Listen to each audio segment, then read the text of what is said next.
खुलुमबाय स्टुडिअ दं आं राकेश रामसियार बे समाव नोंथांमोननो होनो लादों मोनसे राजखान्थियारि खौरां बे समाव UPPL राजखान्थि हान्जाखौ मदद होनो थाखाय ओंखारदों बड'लेण्ड मुभमेन्ट एक्स वर्कार एस'सिएशना बड'लेण्ड मुभमेन्ट एक्स वर्कार एस'सिएशना बे समाव खौरां मेलनि गेजेरजों गासैबो UPPL राजखान्थि हान्जानि बिजाथिफोरखौ मदद होनो थाखाय आवगायबोदों सिगांनि सानाव प्रमोद बर'नि खामानि मावनायखौ मोजां मोनदों आरो प्रमोद बर'नि जाखिनि गोजोन सान्थि आरो ओनसोलनि जौगाथायनि थाखाय खामानि मावदों बे खामानि मावनायखौ नुहुरनानै बे समाव UPPL राजखान्थि हान्जाखौनो विधान सभा बिसायख'थियाव मदद होनो थाखाय ओंखारदों बड'लेण्ड मुभमेन्ट एक्स वर्कार एस'सिएशना खौरां मेलनि गेजेरजों रोखायै फोरमायथिदों जे बे समाव UPPL नि मोन 15टा विधान सभायाव बे समाव मदद होगोन होननानै फोरमायथिनायखौ नुनो मोनदों खौरां मेलनि गेजेरजों रोखायै फोरमायथिदों जे बे समाव चिरां जिल्लानि मोननै विधान सभा बे विधान सभानि बिजाथि UPPL नि बिजाथि सिडली चिरां विधान सभानि बिजाथि रनजित बसुमतारी आरो बिजनी विधान सभानि बिजाथि कमल सिंह नार्जारीखौ मदद होनो थाखाय ओंखारबोदों बे समाव बड'लेण्ड मुभमेन्ट एक्स वर्कार एस'सिएशना खौरां मेलनि गेजेरजों रोखा खालामना होदों जे बे समाव मोन 15टा विधान सभायाव UPPL राजखान्थि हान्जानि बिजाथिखौ मदद होनानै जेरैखि जाया देरहासारनो थाखाय खामानि मावगोन होननानै फोरमायथिनायखौ बे समाव नुनो मोनदों सिगां मीडिया नोंथांमोननिसिम आरो बेयाव थानाय जोंनि XBM नि गासै सोद्रोमा बिथांमोननिसिम खुलुमनाय सिबिनायखौ जासिग्रोबाय जोंनि नोंथांमोनखौ लेंहरनायनि गुबै थांखियानो जाबाय फैबाय थानाय जे आसाम एसेम्ब्लिनि जानो गोनां इलेक्सन बेयाव जों एक्स वर्कारनि जानानै माखासे बाथ्रा बुंनो लादों जे जोङो गोबां समनिफ्राय जेला बर' आन्दलना जागायजेनदोंमोन बे समनिफ्राय एक्स वर्कारआ जोङो बे बड'लेण्डनि थाखाय गोबां खामानि मावबोदोंमोन दिनै फैयै जे जोङो थांनाय 5 बोसोराव जे UPPL सरकार थानाय समाव जोङो बिथांमोननो मदद होबोदोंमोन आरो बे 5 बोसोराव बे UPPL सरकारा जिबायदि हारि माहारिनि गेजेराव गोजोन खौसेथिनि गेजेरजों बे हालामखौ जौगानायनि गोबां मोजां खामानि मावबोनायखौ नुनानै देग्लाय नैबे आसाम एसेम्ब्लिनि जानो गोनां जे इलेक्सन बेहाय जोङो जयै खौसेयै सेन्ट्रेल जोंनि एक्स वर्कारनि बिथोन बायदियै बिथांमोननि बुंहरनाय बायदियै जोङो देग्लायनि बे इलेक्सनाव जोङो फुल्लि UPPL नि बिजाथि बिथांमोनखौ मदद होनो जों ओंखारदों जों चिरां जिल्ला जानानै चिरां जिल्लानि मोननै समस्ति मोननै बियाब सिडली आरो बिजनी बे मोननै बियाबखौ जोङो जोंनि गासै बेयाव थानाय वार्कारफ्रा उदाङै मदद होगोन आरो खामानि मावगोन जोङो बेखौ आङो बे चिरां जिल्ला XBM नि लोगो आफादगिरि जानानै रायजो राजा आरो जोंनि मेम्बारफोरनि गेजेराव बेखौनो बे मिडियानि गेजेरजों फोसावनो लुबैदों एबा फोसावनो सानदों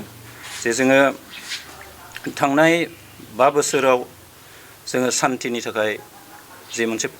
सान्थिखौ प्रतिष्ठा खालामनानै आइ आफा रायजो राजाखौ जेरै जोङो मोजां बिथिं जोङो खामानि मावहोनाय आरो सोलोंथाइनि बिथिं सुपार 50खौ लाफानानै स्पर्ट्सनि बिथिं गोबां गिदिर नेशनेल खेलाखौ लाबोनानै जोंनि प्लेयारफोरखौ जेबायदि मोनसे मोजां जौगानायनि जि लामा दिन्थिदोंमोन हारिमु बिथिङावबो आबाद बिथिङावबो गासिबो दिगजोंनो जेबायदि मोनसे रोंखा राखा खामानि मावनानै जोंनि हारिखौ आरो बे BTC ओनसोलखौ जौगानायनि खामानि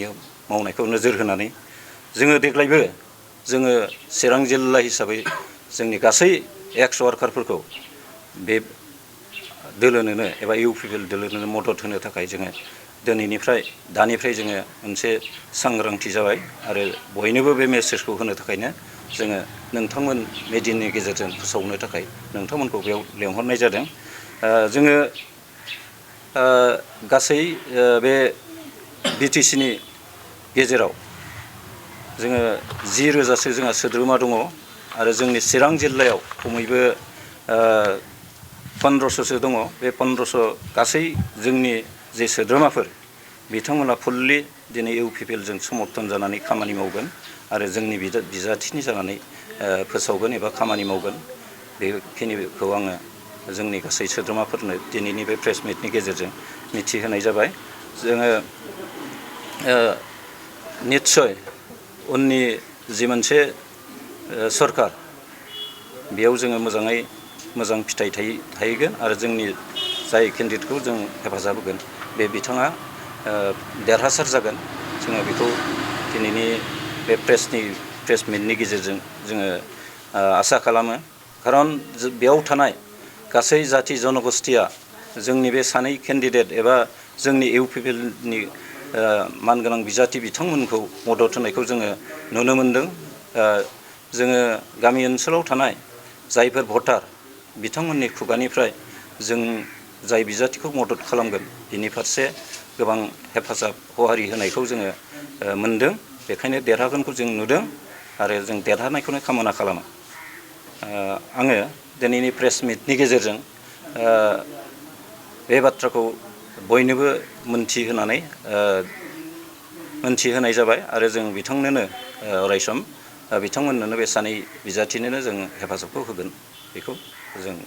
मिथिहोनाय जाबाय। नोंथांमोना हेफाजाब होनो ओंखारबाय जिहेतु दा नोंथांमोननि हेफाजाब होनायजों लोगोसे रायजो राजाफोरखौ नोंथांजों सापर्ट होजानो लुबैना लुबैया आरो सापर्ट होजानो लुबैब्ला माबायदि सापर्ट होजानो लुबैयो? जोङो सापर्ट होनायखौथ' जोङो फुल्लि होखागोनानो जाहैबाय। जोङो हार्ट एन्ड सोल जोङो खामानिबो मावगोन, रायजो राजाखौबो जों बुजायगोन। जों नङा जोंनि गासैबो केडारफ्रानो गामि समाज आरो गासै रायजो राजाजों बिथांमोननि फारसे मोखां नायनानै बाथ्रा बुंगोन आरो हेफाजाब बिगोन, भट होनांगौखौ खावलायगोन आरो रायजो राजाफ्रा निस्सय बेयाव जोंनि खोथाल' नङा बिथांमोनखौ बा जोंनि मानिजाथाव केन्डिडेटखौ देरहाहोनांगौनि खाथिराव भट होनो आवगायबोगोन। जों बेखौ मोनदांदों। जोंहा मोनसे बिसास दङ बिथांमोना देरहागोन। नोंथांमोना सुखुनाय मोनाखै जानो हागौ जों नोंथांमोननि बुंनायखौ एसे हमनो हागौ। 5 दाननि गेजेराव BPF सरकारनि जिखिनि रुलिं बे समावहाय माखासे दावराव दावसि जालांबाय। दा बियो जोंनि जाथिनि गेजेराव माबा मोनसे एफेक्ट खालामदों नामा, हारिनि गेजेराव मोनसे एफेक्ट खालामदों नामा होनना सानदों नोंथांमोन? बियोथ' जोङो ओरैनो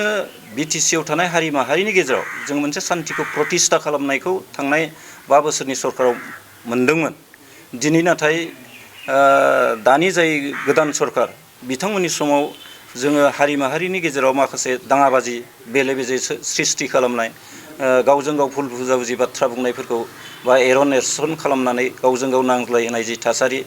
बायदि बखिनाय बायदि बुंनायफ्रा ससियेल मिडियानि गेजेरजोंनो जा, निउस मिडियानि गेजेरजोंनो जा बा गावजों गावजोंनो जा, बे थासारिखौ जों नुदों। जौ जुवानि आड्डाफ्रा दिनै बांनायनिफ्राय बांदों।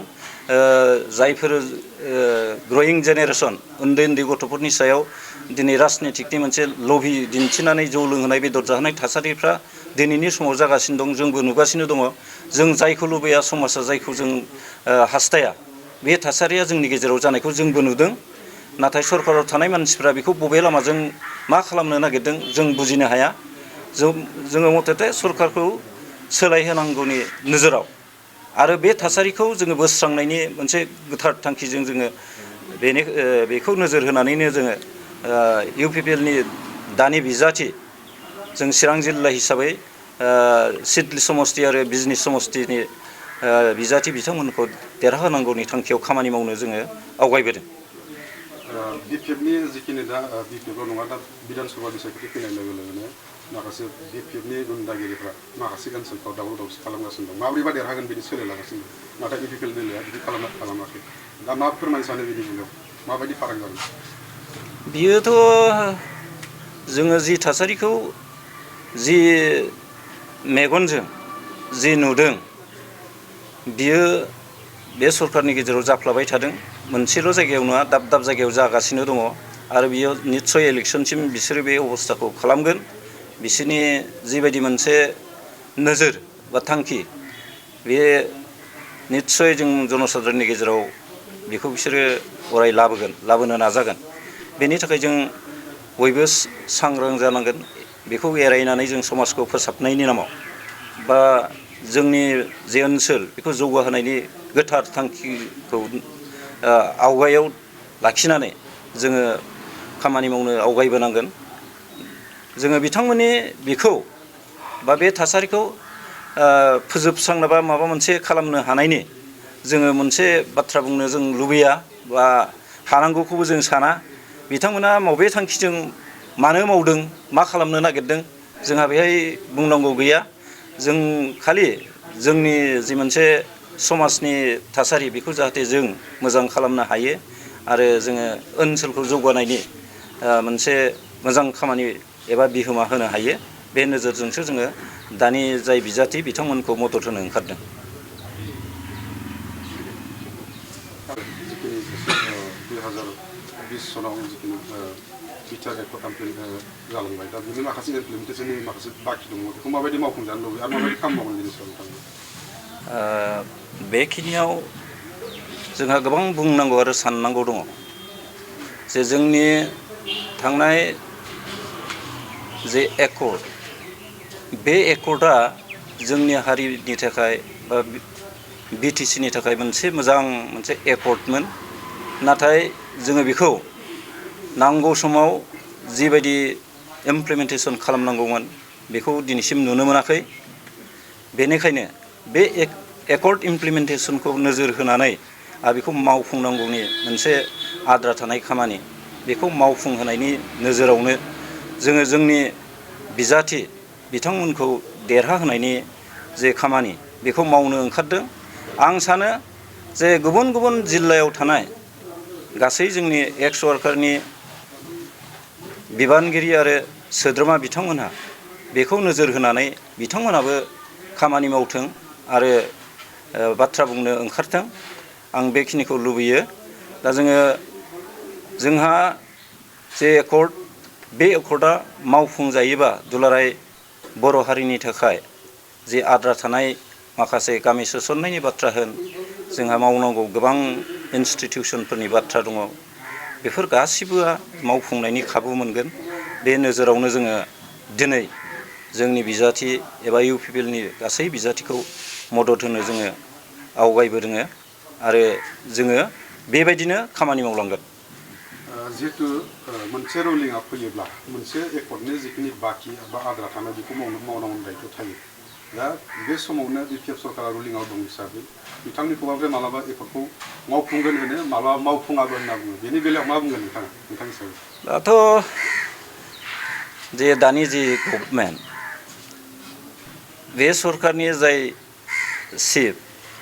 बिथांखौ सासे मिसलिया होननानै बुंब्लाबो बुंद्रायनाय जानाय नङा माने बिथांनि खुगानिफ्राय जिबायदि मोनसे भाषण माने गुबुन गुबुन जाथि जनगोष्ठीफ्रा मोनसे गनायजायै भद्र भाषा ओंखारिखौ जों नुयो बियो भद्र भाषाजों माखासे बाथ्राफोरखौ बुंनायनि जे चरित्र बेहा गैया आरो बे मिसलिया रावखौनो बांसिन बाहायनानै जनसाधारननि भटखौ आदाय खालामनो बे थासारिखौ बे अबस्थाखौ जों दिनै नुदों दा बेखायनो बिथांमोना बिजोंनो निस्सय भटखौ आदाय खालामनो नाजागोन बियो जे मोनसे मिसलिया आरो अभद्रजोंनो थांगोन बेखौ जों नुनो मोनगासिनो दङ दा बिथाङा जेखि बुङा जोङो पार्टी हिसाबै इउपिपिएलखौ जों मदद होनो ओंखारदों एक्स वार्कार जानानै बेखिनिया जोङो अरायबो जोङो मावगोन रुलिं हिसाबै मावनांगौ दायित्व थायो हिसाबै माबायदि मावजानो लुबैयो एक्सुवेलि एकर्डनि जिखिनि थालांनाय दफाफोर बेयाव जोङो बुंनांगौआ जिहेतु बिथांमोनाबो बिपिएफआबो बर'निनो मोनसे आनसलिक दल बिथांमोना मोजां नोजोरजों मावोब्लाथ' जोंहा बुंनांगौ गैया नाथाय बिसोरो माब्लाबाबो मावगोनखौ जों नुवा जायनि थाखाय जोङो बिथांमोननि जे गाबिलिटि